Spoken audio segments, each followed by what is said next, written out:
pag-uusapan natin, kontrabida ba ang mga taong bida-bida? Ito yung mga taong agaw atensyon, disruptive, may sinishare ka, pero agad-agad yung kwento nagagawa nilang about them agad. O, di ikaw na. Oh. Totoo. Yung mga bida-bida sa Correct. karaoke. Oo. Yung ang daming in-insert na kanta. Correct. Meron Oo. akong ganyan, kinancel Diba? ko yung mga kanta niya. Diba? Dapat ata sa mga inuman may buzzer. Yes. Diba? Tapos may timer. Oo, may timer. O, 3 minutes lang ang pag-iyak, ha? Oo. After yun, kakanta na tayo Oo. ng My Way. O. Tumawag. Hello, dyan na. Papunta na sa bahay ka ba? Ganun. Hindi kami close, ha? Bago lang siya dun sa show. Nagwawala, nagbabato ng phone. Sabi ko, tigilan mo yan kasi nandito yung anak ko. Correct. I personally identify as a bida-bidang bading. Alam mo, diba? ako din. Actually, open forum mo to.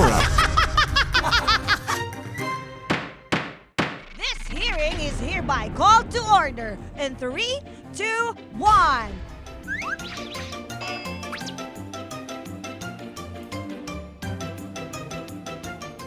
Lahat babatulan! Walang mahatulan. Your Honor! Available on Yulol YouTube channel, Spotify, and Apple Podcast. Subscribe Subscribe na! Nakakamiss Ang naman ASMR. si JP. Walang gumagana. JP, kung nasaan ka man, huwag ka nang bumalik. Naku, maraming salamat sa mga palakpakan yung hindi masyadong malakas. Pero, ang gusto ko lang sabihin muna, una sa lahat, gusto namin mag-thank you sa mga nakiselebrate, mga naka-attend. Hindi man physically, pero you're there, you know. Sa mga sumuporta. 30th anniversary celebration natin ng Bubble Gum. Opo, sobra. Ng Bubble Gum. 30 years. Salamat po. Hindi pa rin po natatapos dito ang celebration dahil bukas na po, Madam Chair. Bukas ano, buhay ka pa ba? Hindi na. Dahil bukas, 26, ere na ang ating celebration ng 30 years ng Bubble Gang. Part 2. Ere na yung part 2. Part two, part Mapapanood na natin lahat yan. BG30, Batang Babol Ako. At invited po ulit kayo. Oo, huwag kayong mawawala kasi para sa inyo to at dahil sa inyo ito. At Tama. syempre, pangalawang agenda for today. Ano po yan? Maraming salamat Spotify. Maraming salamat sa pagpili niyo po sa Your Honor na maging part ng First Radar Creators Philippines ng Spotify. Thank you. It's an honor. Thank you Spotify at thank you din po sa ating mga listeners, sa ating mga viewers. Dahil kung hindi po sa inyo, walang suporta ninyo, hindi po kayo magtuloy-tuloy din. Thank you po sa inyo. Oo, tsaka pagaling ka para magtuloy-tuloy ka talaga. I will. Gayong I pa nga will. na-appreciate ko na hindi mo talaga mamimiss itong episode na to. Hindi pwede. Kaya bumalik tayo. Nakakatuwa rin talaga na lumalaki na ang podcast community ng Pilipinas. Di ba, boy? Yes po, Kaya yes po. naman, ngayon, dapat fellow podcaster natin ang ating isasampina for today. Isa rin siyang stand-up comedian at TikToker na for sure lagi nyo nakikita sa feed ninyo. Let's welcome the host of Kaya Pa Ba and Dog Show Divas, Baus Rufo! Hello. Thank you for being with us today. Hello, Ang Baus. saya pala dito, no, maingay. Halika, dito ka na lang. Inagaw. Napaka. Gusto natin yung maingay. Yes. Sa podcast nyo rin ba maingay? O hindi. Siya. Oo. Siya, maingay siya. Kasi kinukwento ka sa akin na ni Madam Chair, sobrang gustong-gusto ka niya. Ang witty mo daw, ang talino mo daw talaga. Salamat sa childhood trauma ko for that. Oh, yes. Oo. At saka hindi lang yun. Yung pangalan, guys, ang unique. Di ba? Oo. Baus Rufo. Saan galing ang Baus? Hindi ko rin alam. Pero binigay sa akin at tinanggap ko with open arms.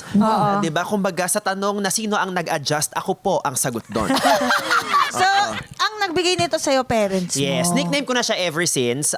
Wala siyang interesting na kwento, kaya actually ginawan ko na lang siya ng kwento. Okay. So, ang kwento ay, ang pangalan ko pong Baus, na spelled as B-A-U-S, ay acronym ng bakla at ubod ng Shikep. Wow! Gusto natin yung masikiyabron.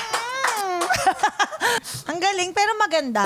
You look like a Baus. Oh, thank you so Unique, much. strong, Correct. bold. I mean, I was hoping na mas mukha akong matet. Gusto mo yung matet? Pero pwede na yung Baus. Parang sa atin, ako yung matet eh. Kasi tingnan mo yung klabebe ko. Bakit mo ba? ni-reveal? Di klabebe nga ako ni Mama Ogie. Galit na Pero galit. fairness hindi naman halata. Eto, meron tayong mag-ibigay tayo ng mga example, no? Ng mga personalidad na kilala naman natin. Halimbawa, si Marian Rivera. Correct. Diba? She looks like a Marian. Diba? Very Maria, Mama Mary. Banayad. Yes, Diba? yes. Parang talagang mapapadasal ka. Oo, malinis, mabango, Correct. mayaman. Tapos pag nandiyan sa harap mo, parang kailangan ganito ka lang magsalita. Oo, tapos Kasi parang nandyan siya. apakan mo ko. Ganon, di ba? Grabe, papaapak ka talaga? Bless me, O Lord. Oh, Ganon. God. Di ba? Apakan mo ko, O kaya Maria. para Christine Hermosa. Oh, yes. Ang galing Hermosa. nun. Mabango. Parang hermoso. Hermosa is friend, right? Ah, friend ba yun? Sa Spanish. Hermosa is maganda. Totoong pangalan ba ni Christine Hermosa yon? Alam niyo ba? Talaga, ang galing naman. Siyempre, yung pangalan, first thing, pwede mo piliin, pero yung Correct, apelido. Raffle yan. Napamumray, no? Hindi totoo, Hermosa talaga pilido niya, no? Ang galing. Hindi ko nga alam, tinatanong ko nga, di ba? Hindi kasi ngayon, nag-recall ulit sa akin. Oo nga, no? Wow, parang gusto ko rin. Eto, meron ding sa mga kontrabida, siyempre, primera kontrabida, Celia Rodriguez. Diba? Yun talaga. Celia. Okay, ito. Diba? Pag sa lalaki, John Regala. Yes. Sino nga to? Si yung politiko, yung parang laging... Bong Revilla. Ay, gumaganon. Nakalimutan ko. Si Hari ng Tondo. Yan, Si yan. si Kuan. Si Ejercito. Yan. George Tregan. Tregan. Sino si Yan. George Di ba gumagano? Tregan. Correct. Di ba? Magaling yun. Ikaw. Ako, sobrang nafa-fascinate ako sa pangalan na Bernardo. Di ba? Diba? Bernard. Sabi nila, but wait, there's more. Oh. There's more, Bernardo. Oo. Ba't nahiya pa sila, no? Correct. Sana tinatlo na nila. Oo, di ba? Diba? Huwag kayo mahiya. Bernardo. Bernardo. Ow! Eto, meron naman mga artista na hindi nila ma-makeup yung mind nila kung ano ba talaga ang bagay sa yung pangalan. Example dyan, sa mga hindi nakakalam, hindi ko rin to alam. Ang galing-galing talaga ng aming research team. Si Jessica Soho po ang aming research team. Hindi.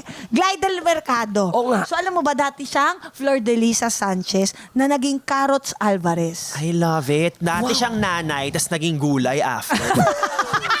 Di ba, Nanay Flor? Diba? Oo nga. Grabe yung turn around. Diba? Malalaman natin yan. Alam niyo sa mga next episode, i-explain namin paano kayo napunta from Flor de Lisa to Carrots At to gusto Glidel. kaya nila yung mga pangalan na yun. Correct. Oo, parang hindi ka ba nagkumontra? Bakit Carrot? Oo. Correct. Bakit hindi kundol? Oo.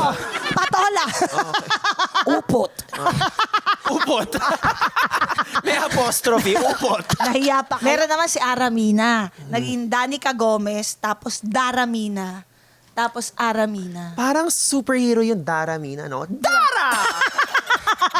Pero sundan mo ng Mina. Diba? Yeah. Correct. Dara! Mina!